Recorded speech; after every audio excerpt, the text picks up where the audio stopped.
bonjour, bienvenue à cette première table éditoriale, cette première rencontre éditoriale de la campagne électorale. Monsieur Duhem, le mécontentement à l'endroit des mesures sanitaires, c'est un peu votre fonds de commerce là, depuis le début, depuis que vous êtes chef du parti. Je pense que la première vague, on peut comprendre qu'il y a eu des décisions qui ont été prises qui étaient très liberticides, mais qu'après ça, on les a maintenues vague après vague après vague. Moi, c'est là où j'ai décroché. Par rapport à la vaccination, moi, je considère que c'est une question qui se règle entre l'individu et son médecin. Ce n'est pas un politicien de nous dire s'il faut ou non se faire injecter quelque chose dans notre corps. Moi, je respecte la liberté individuelle des gens. Comme premier ministre, pour protéger les personnes plus vulnérables, les personnes âgées dans un contexte de pandémie, vous faites quoi comme mesures sanitaires? Bien, je pense qu'il faut, pour protéger ces gens-là, il fallait les isoler, il fallait voir comment on pouvait s'assurer de minimiser l'impact, informer davantage la population sur c'est qui les personnes à risque, c'est qu'est-ce qu'il faut faire avec des personnes comme celle-là, plutôt que de confiner l'ensemble de la population puis de faire comme si tout le monde avait le même niveau de risque. Vous auriez confiné les personnes âgées.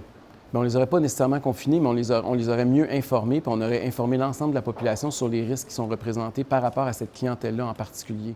Les mesures sanitaires, de façon générale, lancer une campagne de vaccination, est-ce que ce n'est pas la responsabilité des gouvernements? Mais si les gens veulent se faire vacciner, moi, je suis le premier qui aurait dit, OK, on va faire des cliniques de vaccination, puis s'il y a beaucoup de gens, on va en ouvrir d'autres s'il y a des gens qui veulent se faire vacciner en plus grand nombre. Moi, j'ai pas de problème avec les gens qui se font vacciner, qui prennent la décision avec un choix libre. Mais c'est une bonne affaire ou pas une bonne affaire?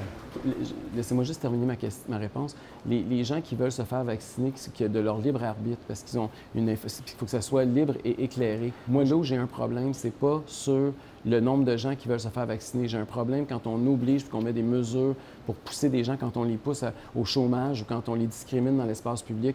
Là, je trouve qu'on a franchi une barrière qui est inacceptable. Mais ce discours-là, il va faire plaisir aux anti-vaccins, là. Mais pour monsieur, madame, tout le monde, ça veut dire quoi sur Monsieur Miles, moi, la je fibre morale et politique d'un éventuel premier ministre? Ça veut dire que c'est quelqu'un qui respecte les droits et libertés des gens, c'est quelqu'un qui respecte les droits civiques des gens. Si ça avait été n'importe quelle autre minorité, il y a beaucoup de gens qui m'applaudiraient aujourd'hui. Puis c'est pas une question de savoir ça a-tu rapport avec le vaccin ou pas. Je pense que dans une société de traiter des gens comme ce qu'on a fait, qu'un premier ministre divise la population, j'ai pas trouvé que c'était très rassembleur, j'ai pas trouvé que c'était élevé à la hauteur de ses fonctions, M. Legault, pendant cette période-là. En matière d'environnement, M. Duhem, Oui. vous êtes le seul parti qui n'a pas de plan de lutte contre les GES. C'est vrai. Est-ce que vous êtes quelqu'un, disons, climato-sceptique, vous trouverez peut-être le terme un peu fort, mais quelqu'un de pas très inquiet? Absolument pas. Cela étant dit, on veut aussi, par l'exploitation de notre gaz notamment, améliorer le bilan environnemental. Puis pas juste du Québec, mais de l'ensemble de la planète. Moi, j'ai voté pour François Legault, puis j'y ai fait confiance quand il m'a dit qu'il allait développer les hydrocarbures au Québec, puis qu'il allait les exploiter. Et il nous a trahis. Puis ça, il ne faut jamais l'oublier. Il a complètement fait un virage à 180, puis pire que ça, il a même adopté récemment une loi pour interdire toute forme d'exploitation de nos hydrocarbures sur notre territoire. On sait que la croissance du gaz, là, on en a encore pour 50-60 ans de la croissance de la demande. La transition énergétique, ça ne se fera pas en 24 heures, vous le savez mieux que moi. On sait qu'au Québec, on a un potentiel, on a un gaz qui est naturel, qui est de meilleure qualité. Objectivement, quand on regarde ça, il n'y a pas de raison au Québec de ne pas exploiter notre gaz naturel. Puis en passant, les cibles, parlons-en des cibles des gaz à effet de serre. Quel gouvernement n'a pas promis des cibles épouvantables, puis combien en l'ont atteinte? Hein, vous voyez que le bilan environnemental, là, les gaz à effet de serre, ça n'a pas réduit beaucoup au cours des dernières décennies. On est actuellement dans une urgence. C'est ça que vous ne semblez pas reconnaître. En vous écoutant, on a l'impression que vous reportez à plus tard les actions. D'abord, là, si le Québec émettait 50 des gaz à effet de serre, là, on pourrait dire effectivement qu'on va faire la grosse différence. Mais là, ce qu'on est en train de réaliser, c'est qu'on est prêt à délocaliser notre pollution juste pour bien paraître, alors qu'on est une fraction d'1 %. Là. Fait que c'est, à un moment donné... Juste pour bien paraître? Vous pensez vraiment que c'est juste pour bien paraître? Bien, si c'est pour... Moi, je pense là, que si les gens qui veulent pas exploiter le gaz au Québec puis qui sont contre le fait qu'on aide nos alliés européens à améliorer leur bilan environnemental présentement, là, ils n'aident pas l'environnement. Ils ne font pas ça pour des raisons environnementales, là. Ils font ça pour des raisons idéologiques. Il y a 4 partis sur 5 au Québec qui ont des plans de réduction, puis vous trouvez qu'ils sont tous dans le champ. Est-ce que vous les croyez? Est-ce que vous pensez vraiment que François Legault, dans 4 ans ou dans je ne sais pas combien d'années, va réduire les gaz à effet de serre de 37,5 Bien, je sais que dans toute démarche, quand on ne se fixe pas d'objectif, il y a des grosses chances qu'on ne fasse rien. On peut ne pas les atteindre, mais il y a quand même une incitation à progresser, non? Monsieur David, moi, j'ai fait le pari de la franchise. Et puis mes adversaires ont choisi d'embarquer dans une surenchère. Dans le domaine de l'environnement, je me permets d'aborder un autre sujet, celui des transports puis du troisième lien. Si les fameuses études sortent et démontrent que le projet de tunnel ou de pont n'est pas pertinent, est-ce que vous vous engagez à le mettre de côté? Je veux dire, c'est pas d'hier qu'on connaît la nécessité d'un troisième lien à Québec. On sait que le pont de Québec est aussi un pont qui est de plus en plus vétuste, qui est problématique. Le pont Pierre-Laporte aussi vieillit prématurément. L'urgence du troisième lien, Donc, tant qu'à moi, ça fait longtemps qu'elle est. OK, donc il n'y a pas besoin d'études dans ce cas-là. Non, mais j'aimerais ça savoir c'est quoi les études, qu'est-ce qui cache, pourquoi il ne les rend pas publics. Ça, je me pose la même question OK, que tout mais le monde. La seule chose qui vous intéresse là-dedans, c'est d'exposer le manque de transparence du premier ministre sortant. Je veux savoir, moi j'aimerais ça aussi qu'ils sortent les études du pont versus tunnel, parce que le tunnel aussi, c'est sorti d'un chapeau. Là. On n'a jamais su qu'est-ce qui a justifié le changement de cap du gouvernement, parce qu'il y a 4 ans, M. Legault proposait essentiellement le projet que le Parti conservateur du Québec propose aujourd'hui. Il proposait un troisième lien à l'est, un pont plutôt qu'un tunnel.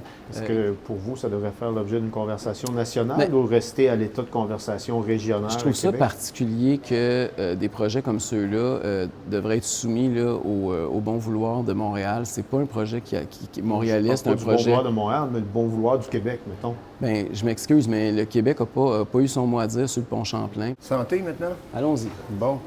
Vous revenez avec la médecine à 2 vitesses. Là. Vous allez me dire que ça existe déjà, mais ce que vous proposez, c'est de faire en sorte que la deuxième vitesse, là, elle soit encore plus rapide que... La médecine à 2 vitesses, c'est le statu quo. C'est-à-dire que moi, je pourrais demain matin tout faire dans le privé puis payer à 100 %.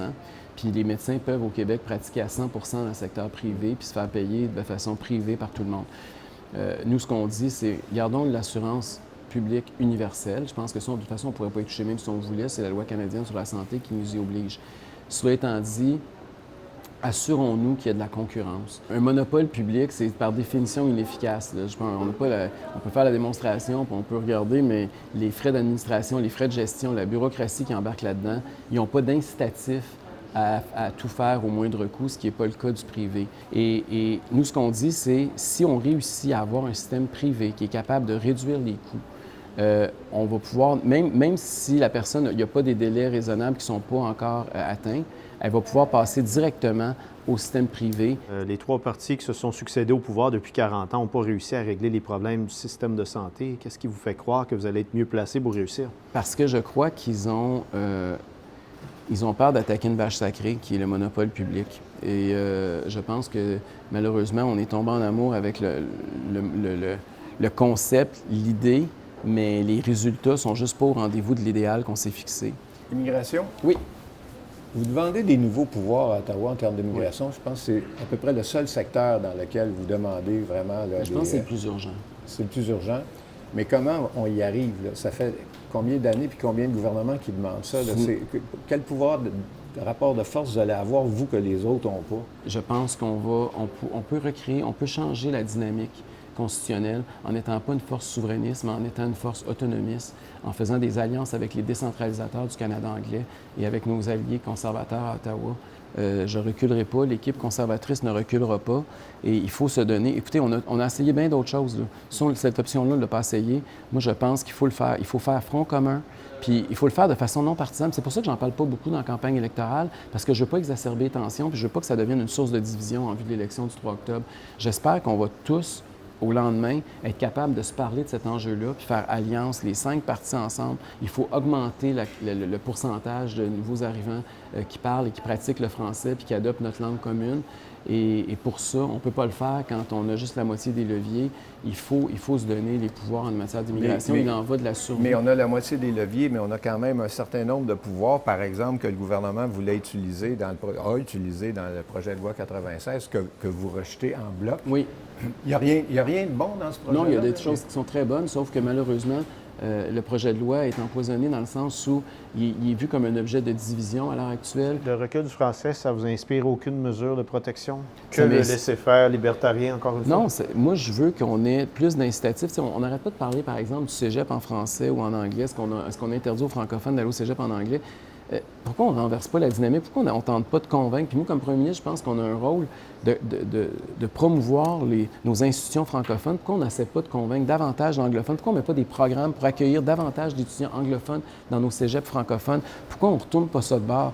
Mais M. Duhem, là, vous comprenez qu'on est en Amérique du Nord et que la séduction de l'anglais est pas mal plus forte que celle du français. Si on ne met pas là, des balises assez strictes quelque part, les gens vont dire, écoutez, on s'en va vers l'anglais, on c'est le bâton ou la carotte? Moi, je crois à la carotte plus que le bâton. François Legault a choisi le bâton. Moi, j'aimerais mieux qu'on utilise la carotte pour inciter les anglophones à adopter le français. Il y a beaucoup de Québécois qui sont préoccupés par ce qui se passe aux États-Unis avec Donald Trump. Et comme Donald Trump, vous êtes souvent décrit comme quelqu'un de populiste. Je voudrais savoir ce que vous pensez de Donald Trump. Écoutez, moi, j'ai pas le style du tout de l'ex-président américain. J'ai pas... moi, je parle à tout le monde. J'ai jamais été agressif. J'ai jamais été violent, malgré ce qu'on peut me reprocher. Mais est-ce que ça vous inquiète, ce qui se passe aux États-Unis avec Donald Trump? Qu'il y a une si grande part de la population qui pense que l'élection a été volée, des choses comme ça? Je m'inquiète de bien des affaires, là, mais ma priorité, c'est de m'inquiéter de ce qui se passe au Québec. C'est-tu déjà fini? C'est déjà fini. Non, on a respecté notre heure. Bravo. Merci beaucoup. C'est moi qui vous remercie. Merci, Michel. Merci, Isabelle. Merci beaucoup. Bonne fin de campagne. On vous souhaite une très bonne fin de campagne. Merci.